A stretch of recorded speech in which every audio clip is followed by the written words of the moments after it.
नमस्कार, खास खबर में आपका स्वागत है। मैं हूं आपके साथ साहिबा सिंह।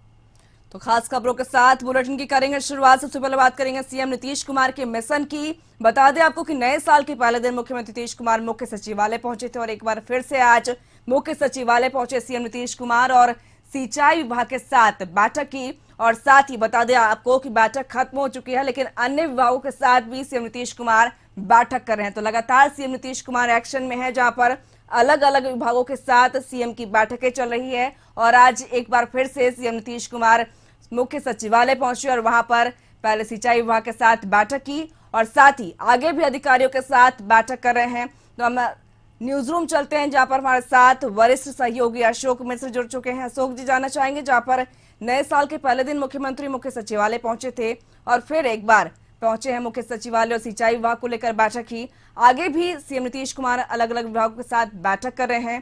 कह सकते हैं कि नए साल में एक नए तेवर में मुख्यमंत्री दिखाई दे रहे हैं।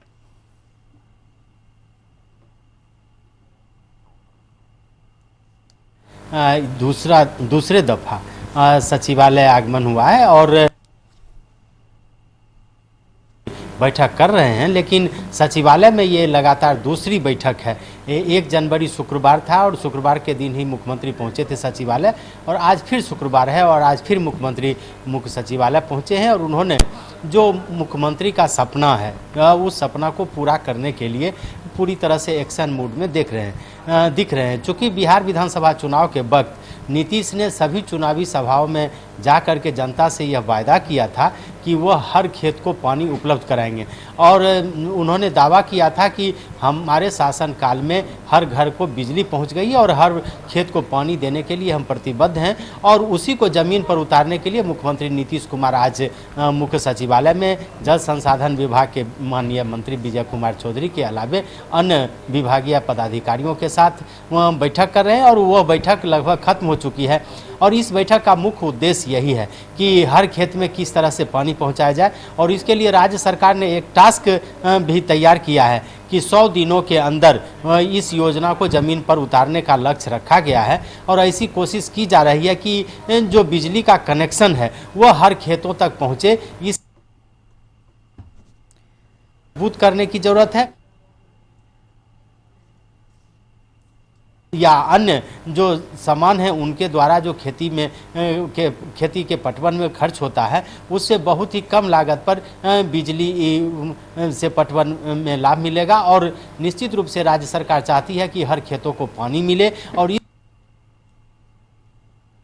मुहैया कराई जाए ताकि जो भी किसान बिजली का कनेक्शन लेना चाहते हैं उनको समुचित समय पर बिजली का कनेक्शन मिले और उनके खेतों तक पानी जाए। जी बिल्कुल अशोक जी, ये भी समझना चाहेंगे, जहां पर सीएम नीतीश कुमार सिंचाई विभाग की लेकर समीक्षा किया उन्होंने और वो बैठक खत्म भी हो चुकी है।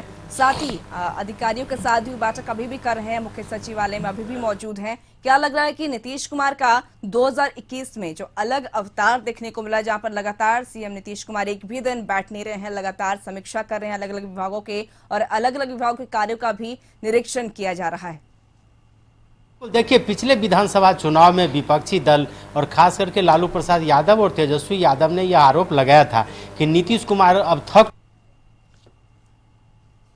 ने सत्ता संभालने के साथ ही, यानी कि जब 7वीं बार वो मुख्यमंत्री बने हैं उसके बाद ही उन्होंने जिस तरह से सक्रियता दिखाई है और कह सकते हैं कि नए साल में तो उन्होंने हद कर दी है। शायद ही ऐसा कोई दिन हो जिस दिन नीतीश न कोई बैठक किए हो और न कहीं जा कर के उन्होंने किसी स्थल का निरीक्षण किया हो। तो मुख्यमंत्री नीतीश कुमार पूरी तरह से एक्शन में हैं और लगातार हर विभाग की वो समीक्षा बैठक तो कर ही रहे हैं। साथ ही राज्य सरकार का जो रोड मैप है, यानी कि 7 निश्चय पार्ट 2 जो है उसको किस तरह से अमली जामा पहनाया जाए और खास करके बिहार में जो कानून व्यवस्था की स्थिति है उसको लेकर के भी नीतीश काफ़ी सक्रिय दिख रहे हैं। लेकिन आज की जो बैठक है वो काफ़ी महत्वपूर्ण है, क्योंकि राज्य सरकार का जो सबसे बड़ा एजेंडा था कि विधानसभा चुनाव में सफलता के बाद हम हर खेत को पानी पहुंचाएंगे और हर खेत में पानी पहुंचाने के लिए ही आज ये महत्वपूर्ण बैठक बुलाई गई थी और इसकी समीक्षा मुख्यमंत्री ने लगातार कई घंटों तक की है। 3 घंटे से ज़्यादा वक्त उन्होंने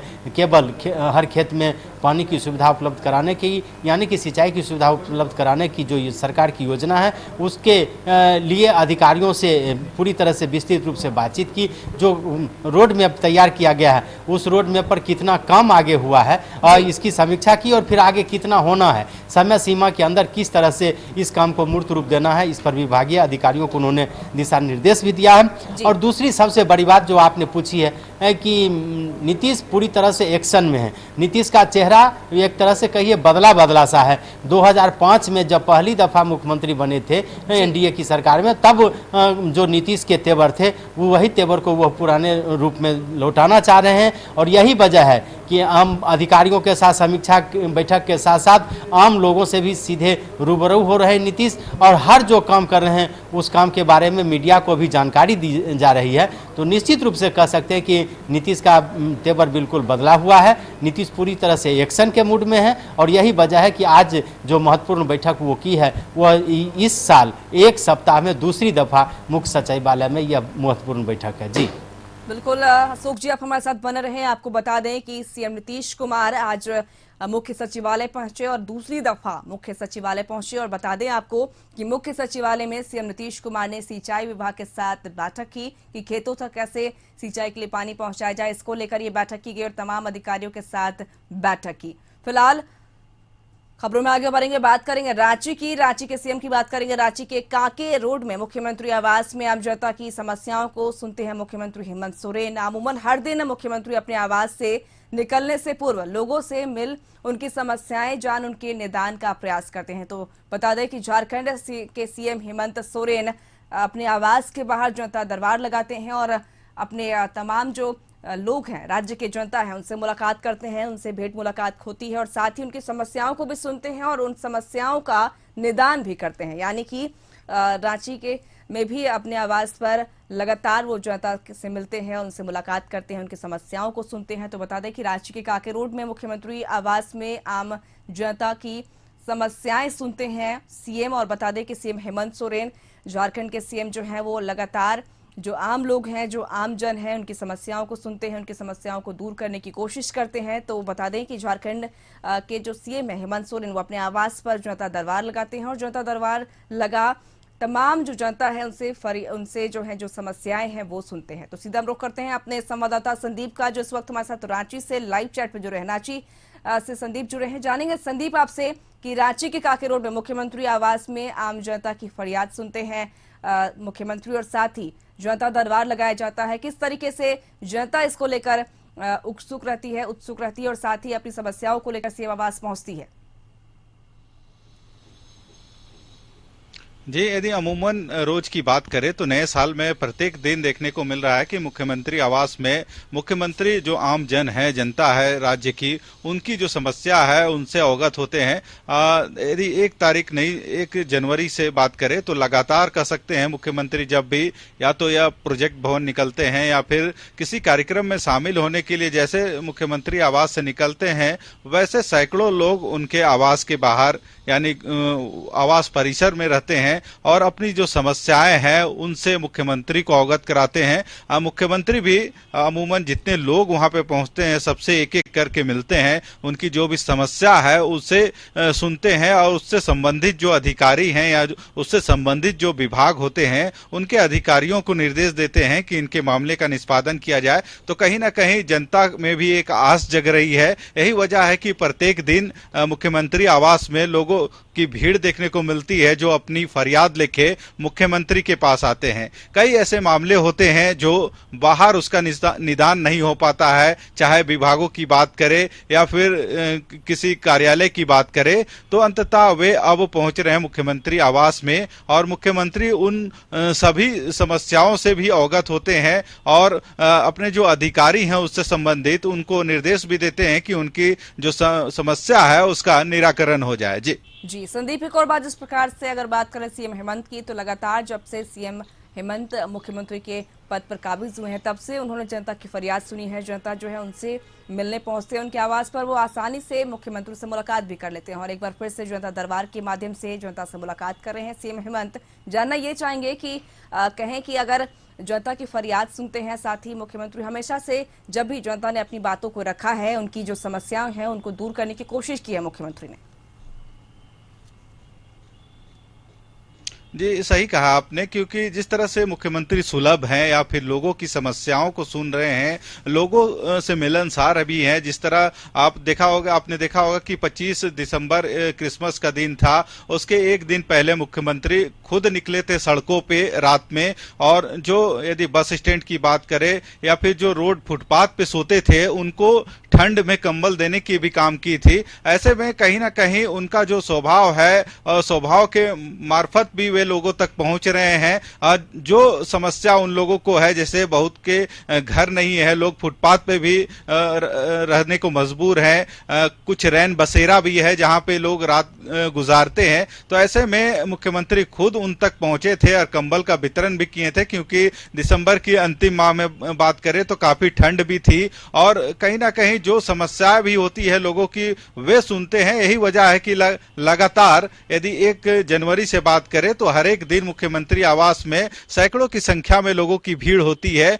और लोग इसी आस से वहां पे पहुंचते हैं कि कम से कम उनका जो समस्या है, कई की समस्या कई सालों पुरानी है, कई की समस्या कई महीनों पुरानी है। ऐसे में उनकी आस जो होती है उस आस पे कहीं ना कहीं मुख्यमंत्री खरा उतर रहे हैं और उनकी समस्याओं को सुन उनके निराकरण की भी कोशिश कर रहे हैं। जी बहुत बहुत शुक्रिया तमाम जानकारी के लिए। तो बता दें आपको कि सीएम हेमंत सोरेन जनता दरबार लगा जनता की फरियाद सुनते हैं। फिलहाल खबरों में आगे बढ़ेंगे, बात करेंगे पटना की, जहां पर जदयू की राज्य कार्यकारिणी की 2 दिवसीय बैठक है और 9 और 10 जनवरी को बैठक होगी। 9 जनवरी को 3 बजे से प्रदेश पदाधिकारियों की बैठक होगी और 10 जनवरी को 11 बजे से प्रदेश कार्य समिति की बैठक बुलाई गई है और प्रदेश अध्यक्ष वशिष्ठ नारायण सिंह की अध्यक्षता में ये बैठक होगी और पिछले विधानसभा चुनाव में पार्टी की पराजय के कारणों की समीक्षा होगी।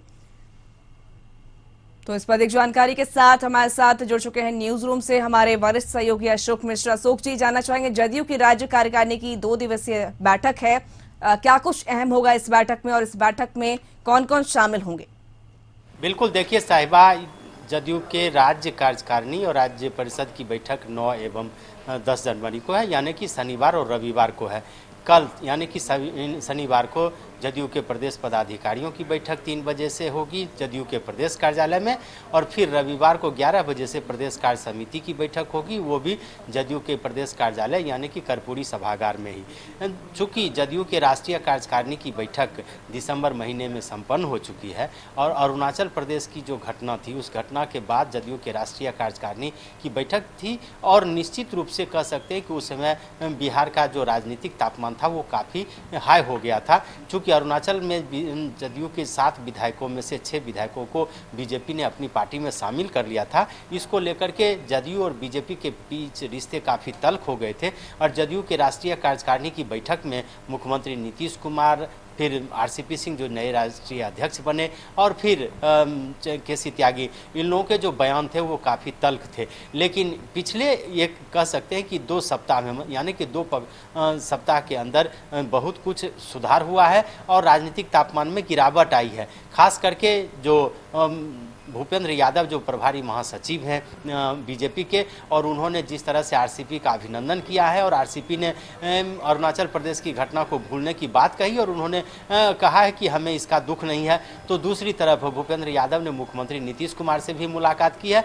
तो आप कह सकते हैं कि स्थिति सामान्य हुई है और बिहार में जैसे कि बीजेपी के नेताओं का कहना और जदयू के नेताओं का भी कहना है कि बिहार में ही एनडीए गठबंधन है और जदयू और बीजेपी के बीच जो तालमेल है वो बिहार में ही है। इसलिए जदयू भी अरुणाचल की घटना को भुलाना चाहती है और बीजेपी भी चाहती है कि इस तरह की घटना की पुनरावृत्ति न हो, यह आगे ध्यान रखना चाहती है वो। तो कह सकते हैं कि काफ़ी महत्वपूर्ण ये 2 दिन की बैठक है। इस 2 दिन की बैठक में एनडीए गठबंधन के बीच जो संदेश जाएगा वो एकजुटता का संदेश भी जाना है और खास करके पिछले विधानसभा चुनाव में जदयू की जो करारी हार हुई है इस पर पार्टी नेताओं का मंथन होगा और हार की समीक्षा की जाएगी, उनके विभिन्न कारण क्या हैं। यूँ तो बाह्य रूप से देखने में लगता है कि लोजपा के चलते जदयू को ज़्यादा नुकसान हुआ है, लेकिन अंदरूनी सूत्रों की माने तो जदयू के नेता ये मान रहे हैं कि इस विधानसभा चुनाव में हार का मुख्य कारण बीजेपी का अपेक्षित सहयोग नहीं मिलना है या बीजेपी नेताओं का विरोध करना भी है। तो ऐसी परिस्थिति में इस हार पर भी मंथन होगी।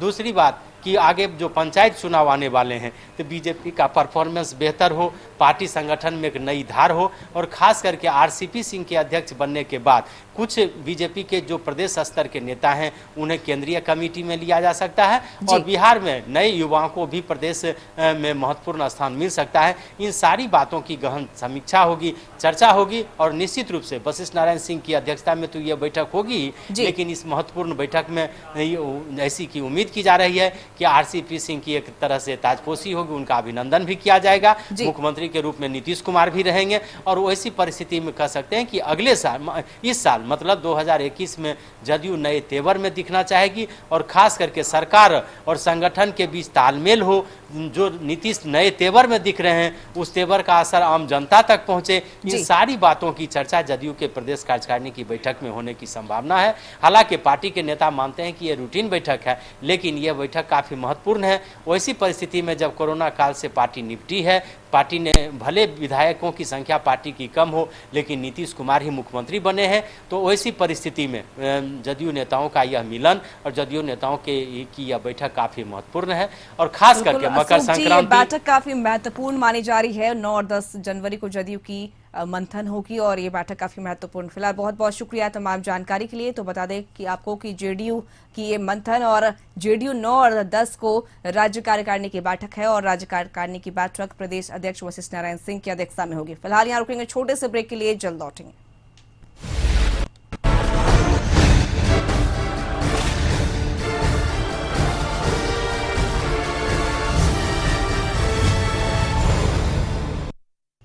ब्रेक के बाद एक बार फिर से आपका स्वागत है। बात करें अब लालू को राहत नहीं की तो चारा घोटाला मामले में सजायाफ्ता राजद सुप्रीमो लालू प्रसाद को जेल में मिल रही सुविधाओं और उनके समर्थकों द्वारा कथित तौर पर किए जा रहे जेल मैनुअल के उल्लंघन मामले पर झारखंड उच्च न्यायालय में सुनवाई हुई। सुनवाई के दौरान झारखंड उच्च न्यायालय के न्यायमूर्ति अपरेश कुमार सिंह की अदालत में राज्य सरकार और जेल महानिरीक्षक से नियमावली एसओपी मांगा गया है और माननीय न्यायालय ने 22 जनवरी तक राज्य सरकार और जेल प्रबंधन से नियमावली एसओपी की मांग की है।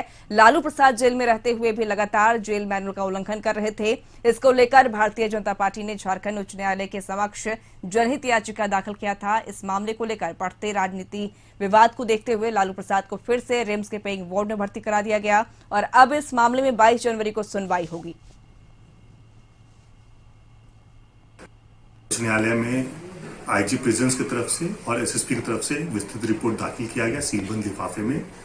माननीय उच्च न्यायालय ने उस रिपोर्ट को देखा और रिपोर्ट देखने के बाद माननीय उच्च न्यायालय ने आईजी प्रिजन्स को डायरेक्शन दिया है कि वो एक और रिवाइज्ड रिपोर्ट दाखिल करे। अगली तिथि 22 जनवरी को है। इस मामले में हमें तो ज़्यादा कुछ करना नहीं था।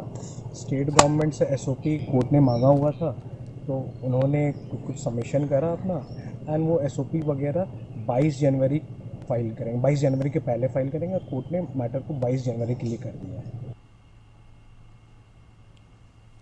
इस पर अधिक जानकारी के साथ हमारे साथ रांची से संवाददाता जुड़ चुके हैं संदीप जानना चाहेंगे चारा घोटाला मामले में सजायाफ्ता राजद सुप्रीमो लालू प्रसाद यादव पर जेल मैनुअल उल्लंघन मामले को लेकर आज सुनवाई हुई और अगली सुनवाई 22 तक के लिए टाल दी गई है। क्या कुछ हुआ आज?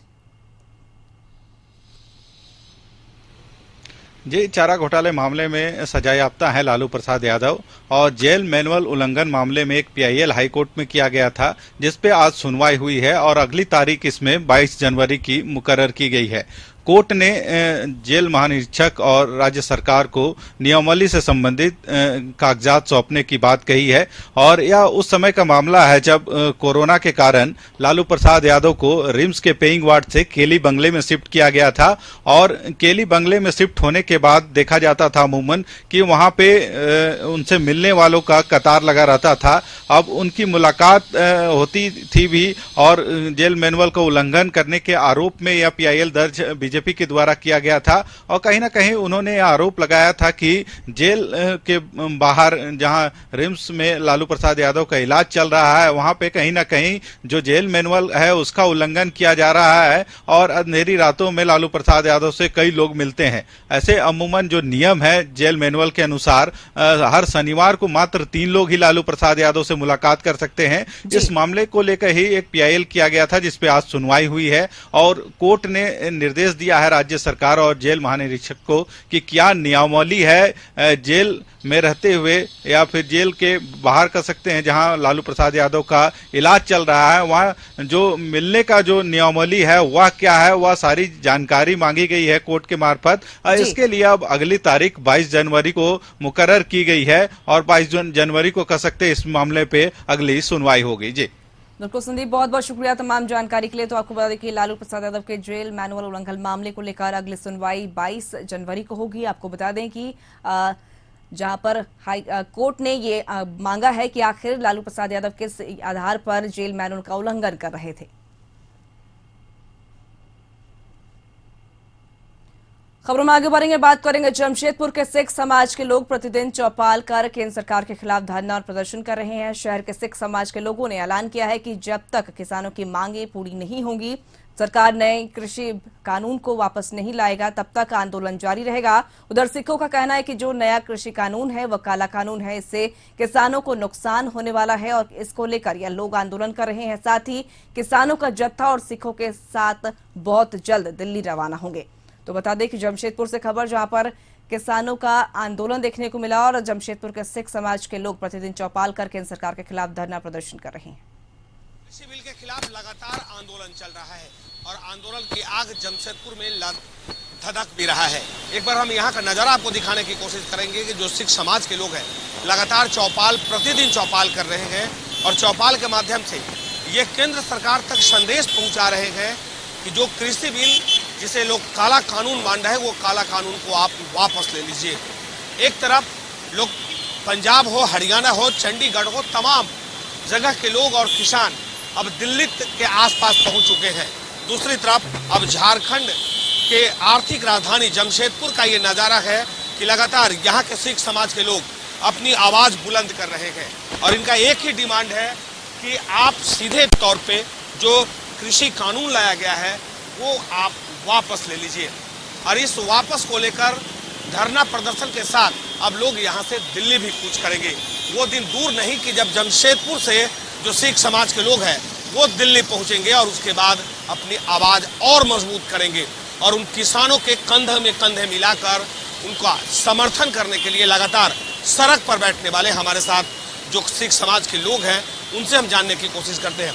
और क्या मुख्य डिमांड आप लोगों का क्या है और आगे क्या रणनीति?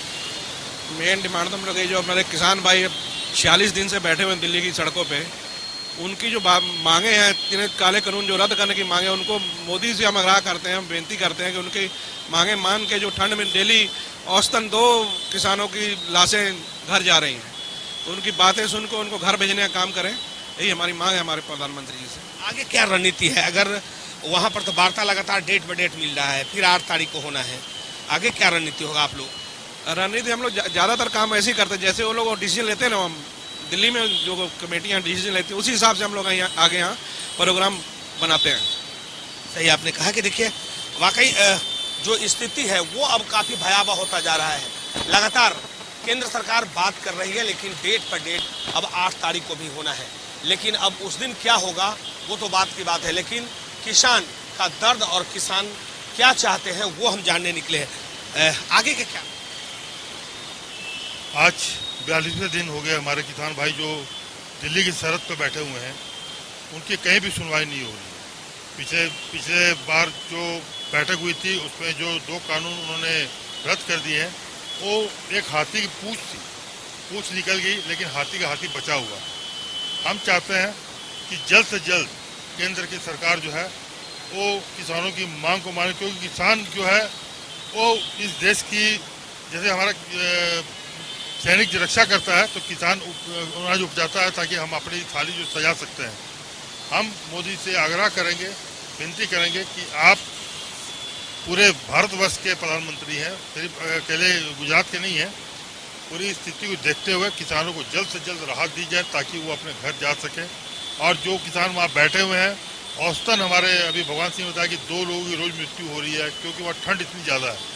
ठंड से जो हमारे बुजुर्ग महिलाएं हैं, जो हमारे बुजुर्ग बच्चे, छोटे बच्चे हैं, बुजुर्ग हैं वहाँ पे, उन सबको राहत मिले। हम चाहते हैं जल्द से जल्द अपने घर पर। सही आपने कहा कि वाकई किसान जो है वो आंदोलन तो कर ही रहे हैं, लेकिन आंदोलन के साथ साथ अब स्थिति जो है वो काफ़ी भयावह होता जा रहा है। एक तो बारिश और दूसरी ठंड वो बढ़ रही है, जिसका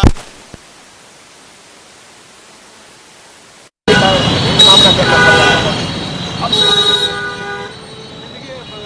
केंद्र सरकार पर ही सब चीज़ निर्भर करता है। 7 दौर की वार्ता हो गई, फिर 8वां दौर का आपने कानून लाया है, वापस भी आप ही को लेना, आपसे किसी ने मांगा नहीं।